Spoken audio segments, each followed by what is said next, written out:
Euzu billahi mineşşeytanirracim. Bismillahirrahmanirrahim. Elhamdülillahi rabbil alamin ve salatu vesselamü ala rasulina Muhammed ve ala alihi ve ashabihi ecmaîn. Amma ba'd. Selamun aleyküm sayılı cemaat-i muslimin.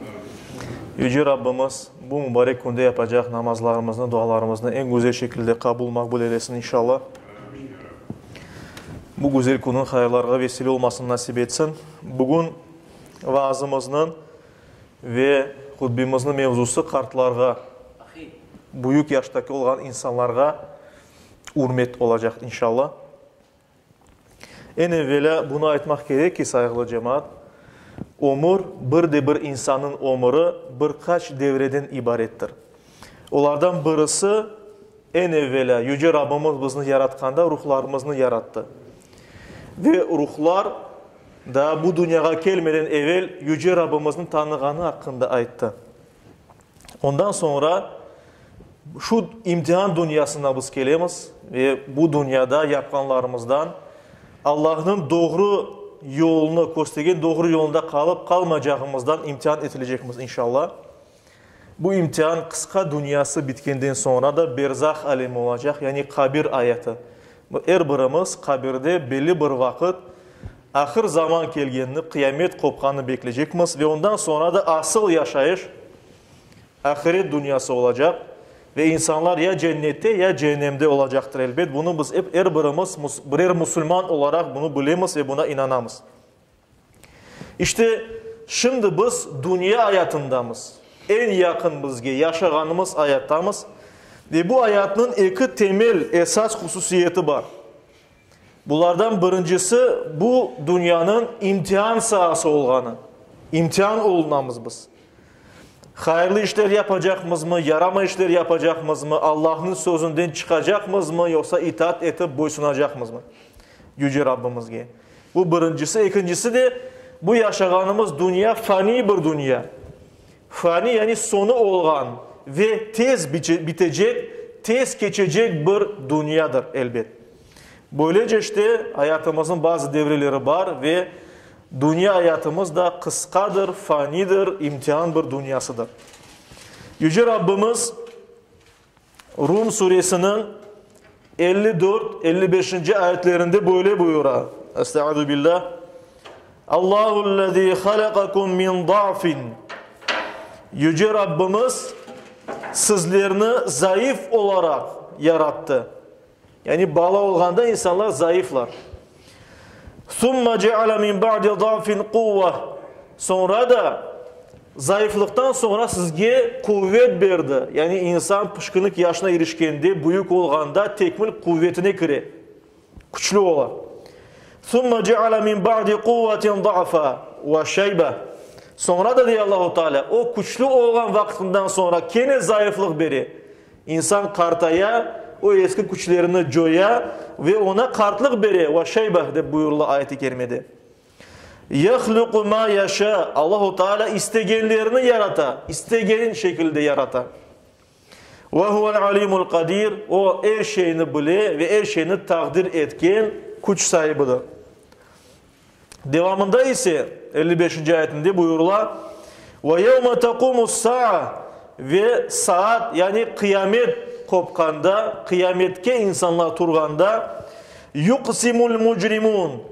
Günah etken kimseler ant içecekler, ant edecekler. Ma labitu gayra sa'a. Dünyada bir saatten ziyade kalmadık deyip atacaklar. Yani bütün bu yaşaganımız dünya hayatı sanki bir saat içinde geçti deyip atacaklar.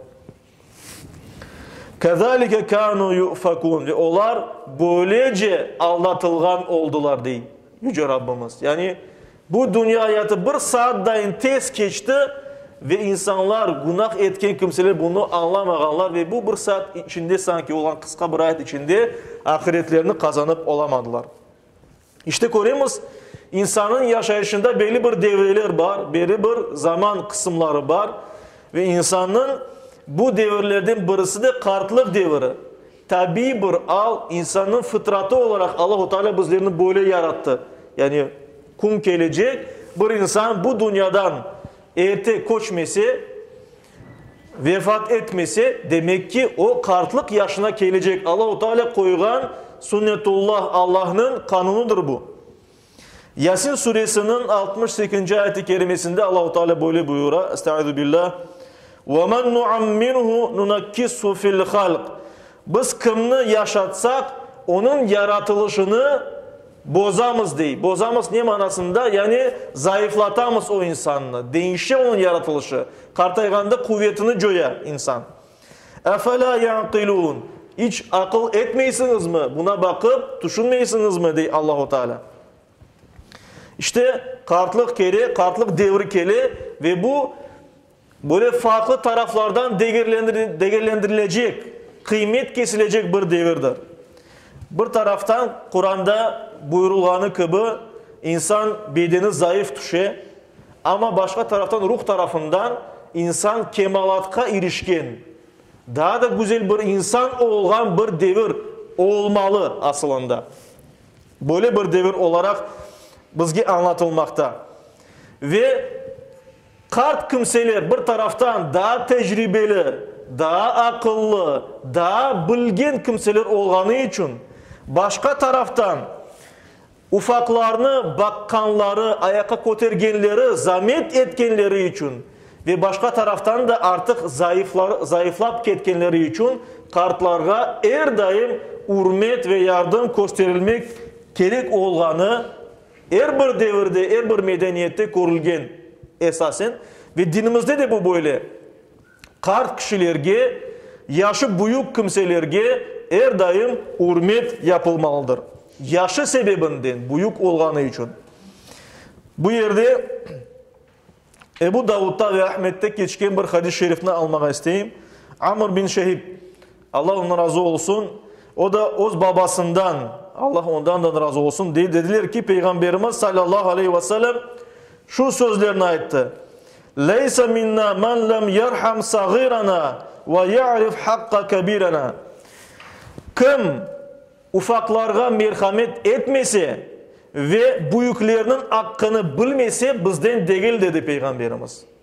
Bizden değil yani Müslüman değil. Müslümana yaraşkan hareket yapmagandır. Yani bir Müslüman ufak kimselerge, zayıf kimselerge, ona bakkanda daha küçükeni ve daha da küçük az olan kimselerge merhamet eter, şefkat eter. Ve büyüklerge ise, yaşı büyük olan kimselerge ise onların hakkını bilir, hakkını gözetir. Yani her daim yardım eder. Ve Tirmizi'de geçken aynı hadis var ama onun sonki sözü biraz farklı. Ve ya'rif şarafa kabirina dep geçe. Ve kim büyüklerge şeref berse, onlara hürmet etse, hürmet etmegen kimse bizden değil değil. Peygamberimiz sallallahu aleyhi ve sellem. Hürmet, büyüklerge hürmet hem sözlerimizde hem de hareketlerimizde olmak gerek saygılı cemaat-i muslimin. Muttafakun aleyh, yani Bukhari ve Müslim'de geçken bir hadis-i şerifte anlatılganı gibi Ebu Hureyre Allah ondan razı olsun dedi ki Peygamberimiz sallallahu aleyhi ve sellem böyle buyurdu. Yusallimus sagiru alel kebir. Ufak bir kimse büyük kimsege birinci selam verirdi. Yani ufak kimse büyük kimsege birinci selam vermek gerek. Vel marru alel qa'id. Yürügen bir kimse oturgan bir kimsege selam verir. Vel qalilu alel kathir. Ve az bir grup kişi daha da çok kalabalık olan çok insanlarga onlar birinci selam vermek gerekirdi. Yani bu adab ve Müslümanın vazifesi ve birinci olarak anılganı yaşı ufak olan bir kimse. Ondan yaşı büyük bir kimseye birinci olarak yanına gelip selam vermek gerek. Yani Peygamberimiz sallallahu aleyhi ve sellem buyurganı üzere. Daha da bir hadiste, Tirmizi'de geçken bir hadiste Muaz bin Cebel, Allah ondan razı olsun dedi ki Peygamberimiz sallallahu aleyhi ve sellem böyle ayıttı. İza atakum kebiru kavmin fa akrimuh. Bir de bir toplulukның, bir de bir halkның büyükleri, büyük yaşta olan kimseleri sizge kelgenizde onlarga ikram etiniz, onlarni sıylanız. Musafirperverlik gösteriniz dep buyura. İbn Mace'de geçken bir hadis-i şerifte ise Ebu Musa el-Eş'ari Allah ona razı olsun, dedi ki Peygamberimiz sallallahu aleyhi ve sellem böyle buyurdu. Uzun bir hadisinin ilk kısmında böyle buyurdu. İnne min iclalillahi ikrama zişşeybeh el muslim. Yani Allah-u Teala öğretken, göstergen cömertliknin misallerinden birisi Müslüman olgan ve kart olgan bir kimseni sıylamak, ikram etmek, onlara bir şey vermek değil. Büyüklerini yani yaxşı karşılamak. Yani bir büyük gelse yanımızda onlara bir şey vermek, evimizde gelse bir şeyler vermek, sımarlamak ya da sıylamak vesaire. Bunların hepsi bunun içinde gelir. İşte büyüklerge hürmet, büyüklerini kaygırmak, onlara hizmet etmek, onlara yardım etmek bu şeylerden geçmekte. Çünkü onlar birinciden bizge bakkanda daha zayıflar, daha da muhtaçlar ve yardımga muhtaçlar aslında. Yardımımızga muhtaçlar. Eğer de biz böyle büyük kimselerge yardım etsek, bundan bizge inşallah Allah-u Teala'dan bereket gelir. Ve bunun hakkında Peygamberimiz sallallahu aleyhi ve sellem buyura, İbn Hibban'da ve Taberani'de geçken hadiste Abdullah İbn Abbas, Allah ondan ve babasından razı olsun, dedi ki Peygamberimiz sallallahu aleyhi ve sellem böyle buyurdu. El berekatu ma'a akabirikum. Bereket büyüklerinizden geledi. Büyükleriniz, yaşı büyük olan kartlar sizge bereket getiredi. Peygamberimiz sallallahu aleyhi ve sellem. Ve ona göre de onların bizge olan emeklerini göz önünde bulundurup her daim onlara yardım etmek gerekmez, onlara dua etmek gerekmez ve onların dualarını almaya tırışmak gerekmez. Çünkü biz bilemiz Peygamberimiz sallallahu aleyhi ve sellem çok hadislerinde buyururlar. Kimge yardım etilgen olsa ve o dua etse inşallah onun duası makbuldur diye Peygamberimiz sallallahu aleyhi ve sellem bu manada birçok hadis şeriflerinde. Biz özümüz böyle olmaya tırışmak gerekmez. Büyüklerimizge hürmet göstergen Müslüman olarak. Diğer taraftan bunu nesillerimizge de aşılamak gerekmez. Ballarımızga, torunlarımızga öğretmek gerekmez. Büyük kimselerge her daim hürmet etilmeli. Ve özümüz de buna en güzel misal olmak gerekmez. Özümüz göstersek nasıl bu ola, ballarımız bunu kolaylıkla öğrenir. Yoksa biz yapmasak, ballarımızga böyle yap desek, onlar da bunu bizge bakıp yapmazlar. İşte bunu pek yaxşı bilmek gerekmez saygılı cemaat. Biz ballarımız o günde hayırlı bir iş yaparak büyüklerimizge hürmet etsek, yardım etsek, bu bizge iyilik olarak kaytacak. Çünkü güzel bir söz var. Hürmet etkenge hürmet etilir. Kim hürmet etse ona da hürmet etilecek. Kim hürmet etmese ona da hürmet etilmez. Ve bu açık aydın Peygamberimiz sallallahu aleyhi ve sellem'in hadislerinde geçmekte. Tirmizi'de geçken bir hadis-i şerifte Enes bin Malik, Allah ona razı olsun, merfu olarak bu şu sözlerini aitti. Ma akrama şabbun şeyhan li sinnihi. Bir yaş bir kimse kart bir kişiye yaşı için ikram etse, onu sıylasa, ona yardım etse, bir şeyler verse ona, İlla qayyadallahu lehu man yukrimuhu inda sinni. Allahu Teala da ona yaşı gelgende, kartayganda ona hürmet edecek ve onu sıylayacak, ikram edecek kimselerini hazırlar diye. Peygamberimiz sallallahu aleyhi ve sellem'in sözünden Enes bin Malik merfu bir hadis-i şerifte. Yani yollar Allahu Teala böyle bir kimsene.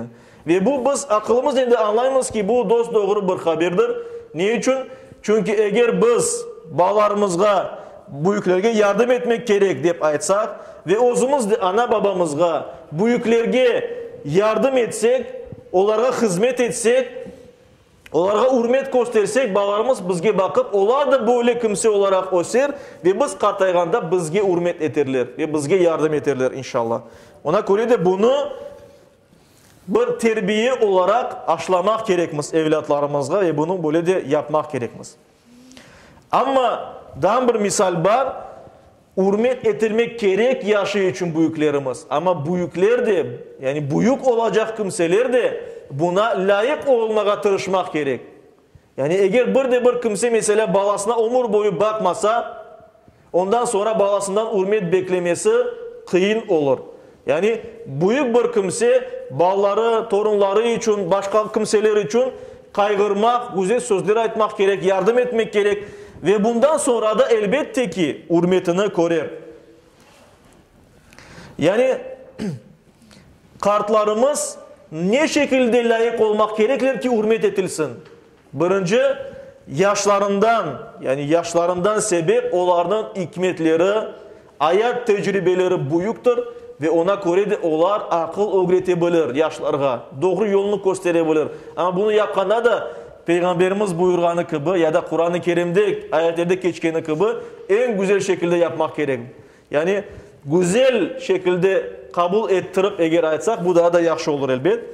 Ve kart kişiler de yaşı büyük olan kimseler ibadetke ve itaatka ağırlık vermek gerekir. Yani Allah-u Teala'ga boysunmak, Müslüman olarak yaşamaya tırışmak gerekir ki onlara hürmet etilsin. Yani bu iki şart yerine getirilse inşallah Yüce Rabbimiz bunun bereketini her bir buyugumuzga, her bir insana bunu belir, nasip eter inşallah. Bunun hakkında Tirmizi'de geçken bir hadis-i şerifini anıp geçmeyi isteyeyim inşallah. Abdullah bin Busr, Allah ona razı olsun, rivayet ete ki şu şekilde inne arabiyyen kal, bir tane bedevi sahrada koşup yaşayan bir Arap Peygamberimizge gelip yanına böyle aytdı. Ya Resulallah, ey Allah'ın elçisi. Men hayrun nas, insanların en hayırlısı kimlerdir? Dep soradı. Ve Peygamberimiz sallallahu aleyhi ve sellem cevap olarak böyle aytdı. Men tala umruhu ve hasuna amaluhu. En hayırlı, insanların en hayırlıları ömürleri uzun olanlar ve bu şu uzun ömürlerinde çok hayırlı işler becergen kimseler dedi. Ona göre de biz anlayımız ki eğer bir kimse bayağı yaşta olsa ve ömrünü Allah'a boysunarak geçirse, Müslüman olarak geçirse insanların en hayırlılarındandır inşallah. Yani bunun için de tırışmak gerekmez. Kimge Allah-u Teala ömür verse böyle kimseler daha da ziyade ibadet edebilir ve daha da çok sevap kazanmaları mümkündür. Şu noktayı nazarından kartlık aslında bir nimettir Allah'tan. Daha ziyade sevap kazanmak, daha da yaxşı işler becermek için büyük bir nimet, büyük bir sebeptir. Ona göre de aytamız büyük bir nimet olması mümkündür. Ve daha bir hadis-i şerifte, Taberani'de geçken bir hadis-i şerifte Abdullah ibn Mesud, Allah onun razı olsun, deyip ki Peygamberimiz sallallahu aleyhi ve sellem böyle ayttı. Pek meraklı bir hadis olarak bu şeylerini ayttı. İnna lillahi ibadan. Allah için Allah'ın öyle kulları var ki dey Peygamberimiz. Yudinnu bihim anil qatl. Onların öldürülmesinden yazıksına, yani onların öldürülmesini istemeyin. Yutilu a'marahum fi husnil amel. Onların yaşayışını daha da böyle uzun yapa. Ömürlerini daha da uzak yapadı. Yani çok yaşamaya beri Allah-u Teala böyle kimselerge. Ve onlara güzel işler becermeye nasip etti. Hayırlı, sevaplı işler becermeye nasip etti. Hayırlı işler içinde uzak ömür beri de Allah-u Teala böyle kullarına. Ve yuhsinu arzakahum, ve onların rızıklarını, bereketini çok beri, güzel bereket beri onlara. Ve yuhyihim fi afiye, ve onlar sağlam şeklinde yaşata onlarını, yani afiyet, amanlık, sağlık, selametlik berip onlara yaşamaya nasip etti. Ve yakbidu arvahahum fi afiyetin alal faraş, ve onların ruhlarını alganda, onlara ölüm gelgende, onlar amanlık içinde, problemalar olmadan güzel bir alda yaşayanları alda, öz yataklarında ruhlarını verirler, vefat edelerdi. Ama daha sonra Peygamberimiz böyle buyurar. فَيُعْطِيهِمْ مَنَازِلَ الشُّهَدَى. Ama Allah-u Teala onlara şehitlerinin makamını veredi. Biz bilemiz şehit kimdir? Allah yolunda canını bergen, öldürülgen kimse. Ama bazı kullar var ki amanlık içinde yaşay. Allah-u Teala onlara büyük rızıklar beri, güzel şeyler beri, uzak ömür beri. Ama bu insan yatağında öyle şehit makamını, savabını ala. Yani öyle bir kullar var ki Yüce Rabbimiz onlara böyle hayırlı kısmet ve hayırlı ömür beri. Yüce Rabbimiz elbette ki her birimizge böyle ömürge erişmeye nasip eylesin inşallah. Diğer taraftan saygılı cemaat biz bilemiz ki biz her birimiz insan cemiyetinde yaşayımız, insanlar arasında yaşayımız, cemiyet var etrafımızda. Ve ona göre de her bir insan şu cümleden bizler türlü münasebetlerge kiremiz. İşte ezan da başladı inşallah. Esa bu mevzunu biz hutbemizde devam ederiz. Kene de aytam saygılı cemaat Yüce Rabbimiz her birimizge uzak ömürler, hayırlı kısmetler, hayırlı yaşayışlar Allah'a kulluk etmek, boysunmak nasip eylesin. Amin. Bi rahmetike ya rahman rahimin.